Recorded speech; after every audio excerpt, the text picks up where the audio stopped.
Welcome, I'm Todd Raphael with ERE Media. ERE.net is our domain name. And I'm here with Derek Gillaspy. Derek's from Smart Recruiters, previously at in-house corporate talent acquisition jobs at companies like Cummins Corporation in Indianapolis. And we're talking about quality of hire, a topic which our data ERE, our State of Talent Acquisition Survey and other surveys we do shows rates very high as something that's on your mind, something that keeps people up at night. What is it? How do you measure it? How do you improve it? What are your thoughts on that, Derek, about how people are measuring quality of hire? Yeah, I was actually at your show recently, ERE Spring, and have been to a couple of other places since then. And I noticed a bit of a pattern in that people are measuring quality of hire oftentimes by basically attrition, 90 or 180-day attrition. That's just fundamentally wrong and on so many levels, and I'll break that down. I actually started my career in Six Sigma, and when you're in a black belt role, you just sit around and measure everything you can. But ultimately, when you go to improve something, once you have a baseline, you have to be able to influence the inputs in order to influence the output. It's pretty basic, right? So if you think about a recruiter, they don't pick who the business hires. They haven't picked who the business hires since the staffing agencies were doing, a lot more of the recruiting in the 80s, before technology ever came into play. They certainly don't manage people on day zero when they start. And they certainly, in some cases, recruiting owns onboarding, and that's probably a whole other talk in itself, whether recruiting should own it or HR or some other group. But from day zero to day 90, for sure, recruiting doesn't manage the employee. And maybe there's going to be some people come and rush and post about how their recruiters own the candidate till day 90 and all that, but nobody can fund the labor model around that, right? Most people have a hard time even getting to all the candidates in the recs, much less owning candidates after they get hired. Great idea, but I've not seen a labor model that's funded well enough to do that. So who owns them? The manager, right? And so the metric is fundamentally flawed, because as a recruiter, what can you do differently? How can you learn from someone that leaves in 90 days, when we all know, we've seen multiple HR studies that really directly relates to the manager? People leave bosses, not companies. We've heard that over and over, right? You can't do anything different. So could you measure the person on the day they were hired, or somehow figure out whether they... No. I mean, what are you going to measure, right? We already validated that we want to make this person an offer. We closed them. Yeah. There they are. We did everything that we actually are in place to do, which is make hires. If someone leaves in 90 days, the recruiter can't do anything about it. So it's an unfair metric to the recruiter, because they don't pick them. If recruiters pick the talent, it would be closer to a fair metric. Right. If you measured the 3 people they picked, let's say it was 3, as compared somehow to the market of who was available or something like that. These were 3 finalists, and they were able to somehow get them to be finalists. I guess maybe that's kind of a weird measure. It doesn't even tell you who you picked and if they stayed at the job or anything. But anyhow, that's what you're trying to say, I think, is that it's more a matter of who you pick than anything. Yep. Yeah, and even that, if we measured who the recruiter submitted, which sounds like a more fair metric because they can control that. The only thing you can really measure consistently is whether the manager chose to bring him in for an interview and proceed or not. The recruiter is in control of that. If you meet the manager's spec, then you either do or you don't. However, we can't even all agree what a finance manager job description is.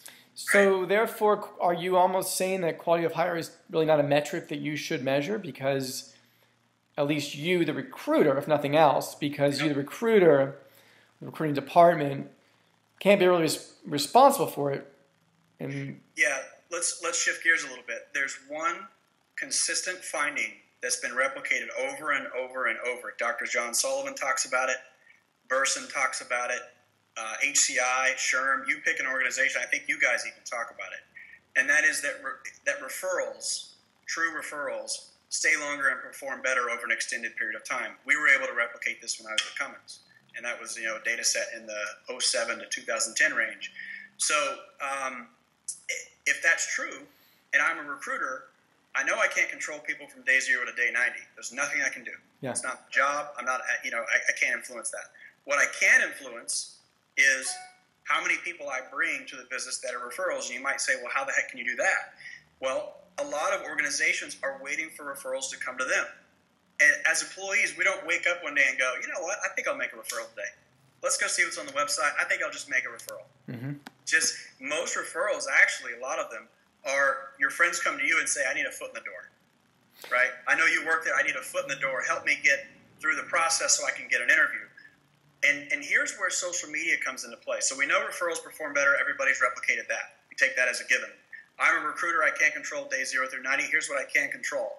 I can go out to the business and help them tap their own networks. Social media was, I believe, I don't want to say misunderstood, but we had this hope. A lot of organizations did that we're going to post jobs there and get more applicants, right? Mm-hmm. It's the same people. The people that are going to blindly apply your job are going to blindly apply your job, whether they find you on Facebook or somewhere else. Right. What social media really has done for us, and somehow it still actually hadn't been harnessed for what it really is all the managers, all the employees, everyone that works for your company can better track who they know. You couldn't do that in the 90s. You didn't remember who you went to college with. You only remembered maybe the 10 or 15 or 50 of your closest contacts. But so now, just two thoughts on that. Yep. One is on employee referrals as the kind of like the ultimate closest measure of quality of hire, although I realize you're not quite saying it's quality of hire. You're saying it's the one most important thing you could probably measure to get quality hires.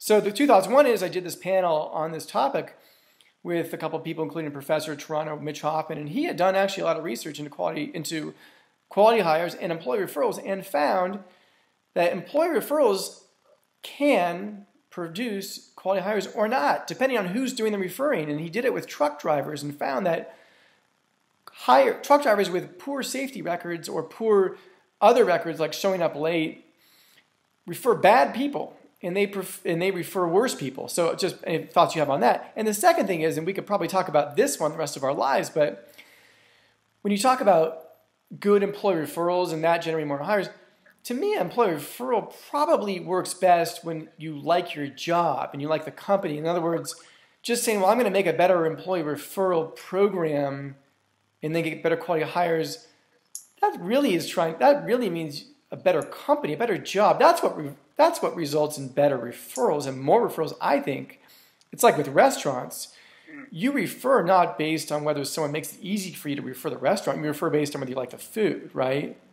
So a recruiter can only influence even referrals, I think, to some degree. What they really most important is probably the quality of whether people like their jobs in the company. There's been many that have tried to develop a program where we promoted the referrals of high performers. And it gets a little dicey. It really gets a little dicey when you try to build those kind of rules in the model, in the program per se. Mm-hmm. And there's really no technology that facilitates that very well. Okay. Right? Whether it's part of an integrated suite or a non-integrated suite, it's just very hard to use performance data at the job level and then say this person can or cannot refer. Yeah. So it's been a thought in the industry for at least 5 years, probably much longer than that. I can't comment as much about the truck drivers. I'm not as familiar with that kind of work, but what I can comment on is some of the reasons that many people believe referrals perform well. Mm-hmm. And remember, by defining performance, we're defining basically an organizational review process, which is often laden with right. Good networkers do well, bad networkers don't. Yeah. So even that metric is questionable, especially in a forced distribution model. But what we find is that, and I've had this experience myself, when you refer someone, you're a bit more emotionally attached to their success than someone that you didn't, right? Mm-hmm. So if you referred me to ERE, for instance, and I stumbled, I violated some kind of unspoken truth that's part of the culture, and I challenged a belief that's been a belief for 15 years, and it's just kind of taboo. Those are the kinds of things that you might pull me aside and say, hey, this is just how it works here. No big deal. You didn't know that. There's no way you could have known that. But this is how, let me show you the way. And referrals have this unfair advantage against non-referrals because essentially they have that trusted buddy that they can talk, freely with. Not only do they have that buddy, but as you alluded to, I refer them. I feel responsible that I'm going to look bad. If I refer someone to a restaurant or a hotel or a city they should visit or some other place, and they just hate it, I'm going to feel bad. I'm going to be nervous about it. So absolutely, not just from the referred person's point of view, but to the person doing the referring, they have a stake in it, as I think you said at the beginning. Yeah. And how that makes you feel and how you're perceived because of that is the best control we really have for, referring poor people. It just doesn't make sense to put your personal brand on the line. In your truck driver example, birds of a feather flock together, late people hang out with late people. I don't know what I just haven't studied that myself. It's hard to say, but it's very different kind of work that's more carrot and stick kind of work than knowledge economy kind of work, right? So it's the difference there. It's sort of like saying, and I've heard this argument too, well, referrals draw likes and our company's kind of okay, so we're just going to get some more okay people. I mean, presumably your company's not so okay, it's doing well, the people who are still there are succeeding, and they're going to refer successful people. So again, it's, referrals are good, they are liked to some degree. Likes attract likes, right? I think, to some extent. I want to shift gears on you just on one quick thing, and it goes back to sourcing. And what technology has done for us is actually fill up a lot of our recs with people that are, and some say just applying to lots and lots and lots of jobs.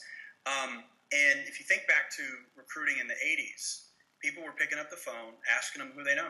Who would you call? That's how recruiting happened. That's how recruiting was sourcing, recruiting was finding. Somehow we tried to have this, I'm the talent acquisition advisor, I'm your trusted, filter, and all these kinds of things. But at the end of the day, the manager picks the talent. Recruiting is in the business of finding people. And just because we have people clicking on our tweet my jobs or clicking on, you pick the job board of the week or the source of the week, I think it distracts us from where we've consistently found, even before the technology days, great people. It's people that know people.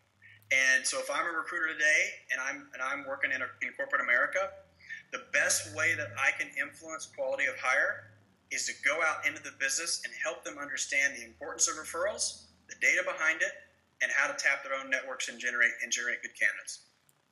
A perfect finish. Thank you, Derek Gillaspy from Smart Recruiters. I'm Todd Raphael with ERE Media, ERE.net. Thank you. Thanks, Todd.